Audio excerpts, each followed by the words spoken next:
and welcome back to my channel, or welcome if you're new. My name is Melina, and today we're going to be doing things a little differently. So I was planning on doing like my followers or my friends, but summer is almost over and I don't really want someone else to choose what I read for the last bit of the summer. So today I'm going to prioritize and just choose books that I want to read before the summer ends. Let's give it a second. I'm going to turn off the AC and we can continue on. So the air is off and we're going to continue. So as I was saying before, I wanted to choose books that I just want to read before the summer ends that give me the summer feels or summer vibes. And it's kind of funny because I've been on this really big fantasy kick, and usually I feel like traditionally I would read fantasy books in the fall or in the winter, and then in the spring move towards romances and other genres, usually romances, like lots of fluffy reads or just literary fiction. But this year, I don't know what it is. I started reading, what was it? I started reading the Heartless Hunter series. I've read Once Upon a Broken Heart series. I've read all of also the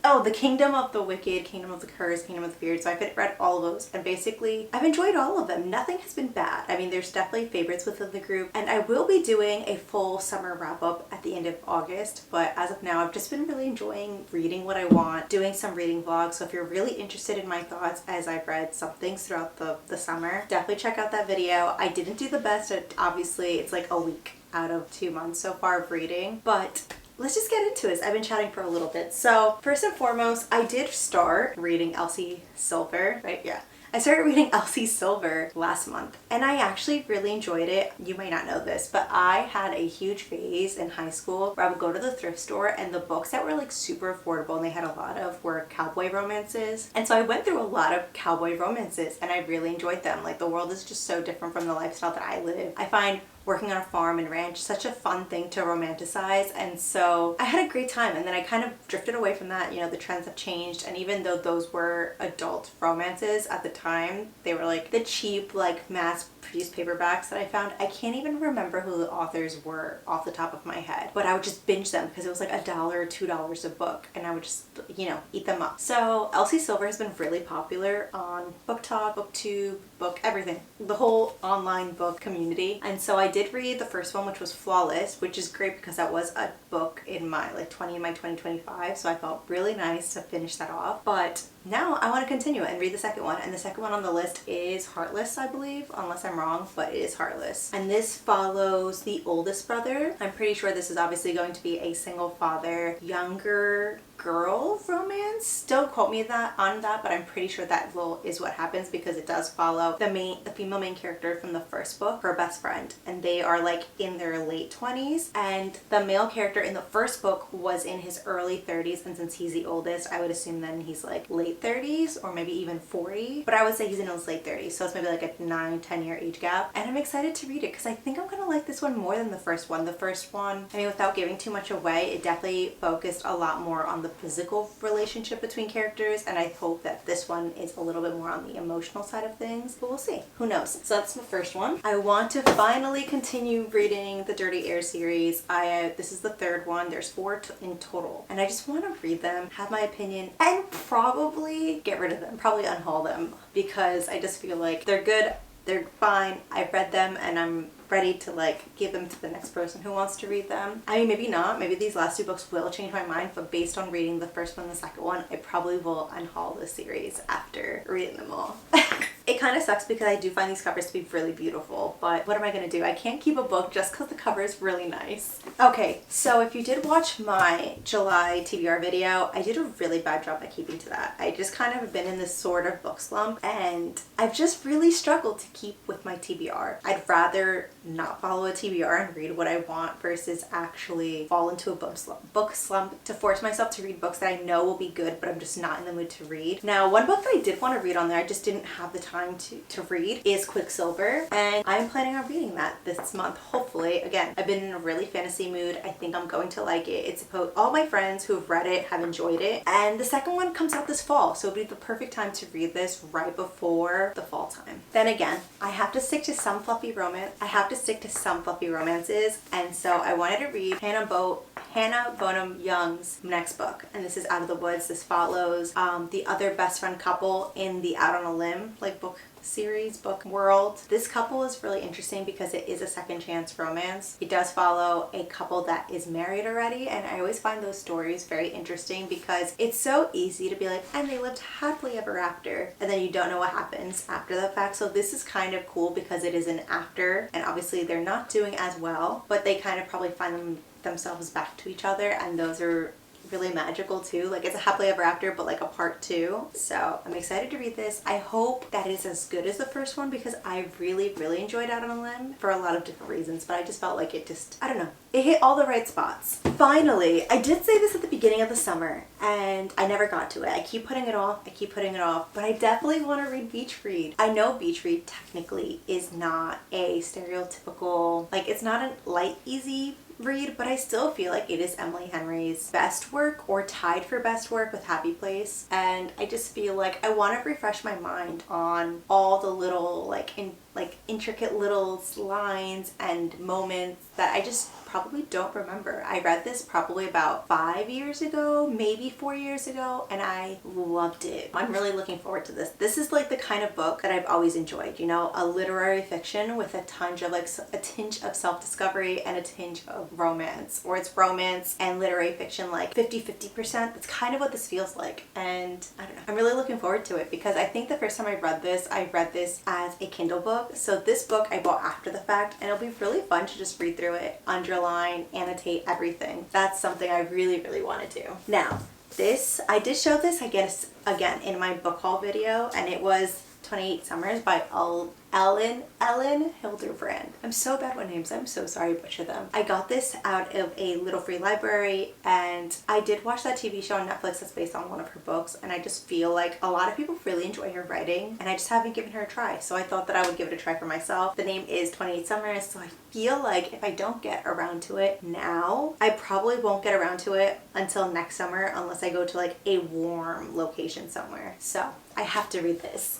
Then of course, everyone and their mother has told me to read One Golden Summer by Carley Fortune. I am a huge Carley Fortune fan. I've enjoyed, she's had 3 releases and I've enjoyed 2 of the 3, and even the one that I didn't like was still good. I just didn't really love the plot so much, but the writing is just really fun. She has a way with words. She writes these romances that are really magical in this location that I wish I could visit myself. Like, I will make my way to Prince Edward Island eventually because, I don't know, it just feels really special, and it's kind of fun, like reading about a location that you've never been to, but I can picture this so well. This follows a side mailman character, can't be the side and the main. He's technically a secondary character in the first book. It follows the older brother Charlie, and I think this is when he finally gets his romance. I personally really enjoyed him in the first book, and I think I'm looking forward to being inside his head a little more and just knowing more about him and his personality from, you know, a different perspective, because obviously everyone has their own version of the truth, and I don't think he was I don't know, everyone's flawed, and I'm excited to just read this. I don't even know. Ooh, okay. I read the back, and it's kind of like not a second chance romance, but like a second chance attempt or a second chance meet cute. I think that's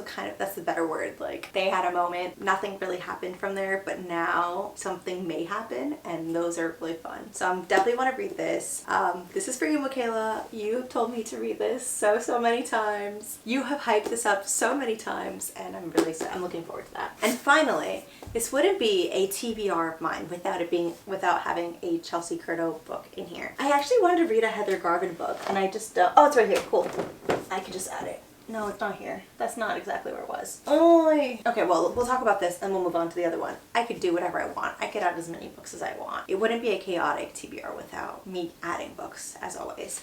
So this is Hat Trick by Chelsea Curto. This is the 3rd book? 4th book? This is the 4th book in her DC Star series. Each one follows a different player and a different romance, and it takes place in the hockey industry, hockey field. I love hockey romances. I like most sports romances if I really think about it. I haven't read a true basketball romance, but I've read baseball when I was younger. That was like really trendy, and then hockey has been popular, I think, for the last 10 years. I feel like there's always been really good hockey romances. I like football romances. I've read many of those as well. So I think those are the big three, right? Baseball, hockey, and football. Yeah, mainly football and hockey are the big ones, but this takes place and this follows Riley, I think's his name, Riley. And we don't actually know a lot about Riley because Riley, even though he is on the team with the other characters, he gets a lot of less screen time, quote unquote, compared to the first three books where those characters were definitely for sure like main characters. Like they show up a lot more often. And so this one's gonna be interesting because I actually don't know that much about Riley. I feel like I confused Riley with maybe 2 or 3 other characters, so it's interesting. I think that he's gonna be able to be a very distinctive character. It seems like he goes through an injury and he loses a limb, so obviously he probably won't be able to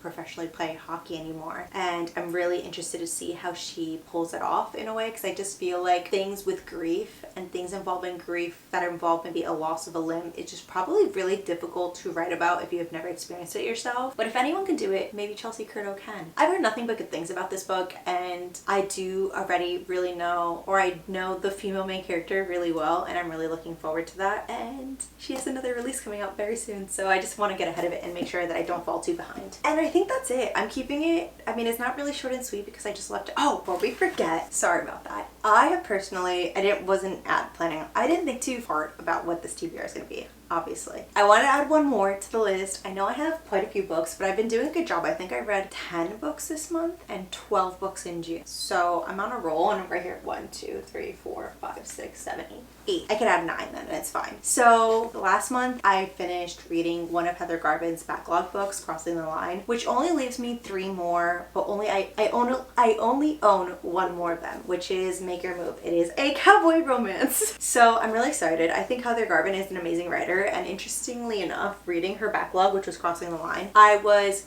really impressed to see how much she has grown since that book, that being one of the first books that she's written. But I also feel like she still had that special something, like, you know, when you know when an author has it, like that ability to write things that you're like, wow, I enjoyed this. Now, while Crossing the Line wasn't my favorite, just because plot wise there's a few things that I didn't really personally like with the female main character more so, I still enjoyed it. It was still a great dual POV, like newly adult romance, and I think all of her characters, I mean, unless this one is different, they're all like college characters. Actually, no, I'm lying. Her Christmas novella, which is not really a novella, it's a full-fledged book. I think I have it right. Garvin is up here. Okay. It's not really a novella. It's literally a short book though. Yeah, I love this too. I have to do a Christmas recommendations book. I'm going all over the place. Okay, let's go back. All of her books are college-aged romances, unless her new release that comes out in September is not going to be, but I'm really excited. So I want to read this one, which I think is the last book I own in the backlog so far. And yeah, I think this would be a good one. It's not that long. It's pretty short. It's literally 300 pages, so I could add it in. Kind of nice. My books are all blue, with the exception of this one, it's purple, but like these cool color vibes I'm really enjoying. Okay,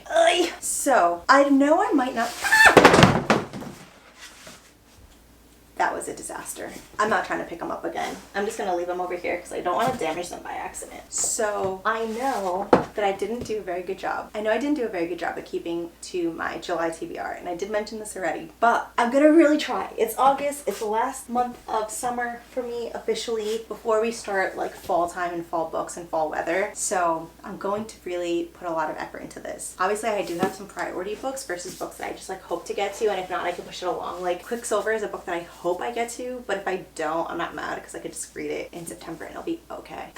I'm not picking it up again because I just dropped it, but this is my TBR for July. What are you reading? What do you recommend? Is there something I should take out and put in? Is there something you've read that you really love this summer that you feel like maybe I should read before the summer's over? Please let me know. I love reading. I love buying books that I really shouldn't when I own a huge TBR, but yeah, I love it. And I don't always stick to my TBR because I use it more as a guide versus genuinely sticking to it, even though I did a really good job like January through May. So it's okay if I have 1 or 2 off months. But that's it for me today. It was nice chatting with you guys, and I'll see you guys at the next one.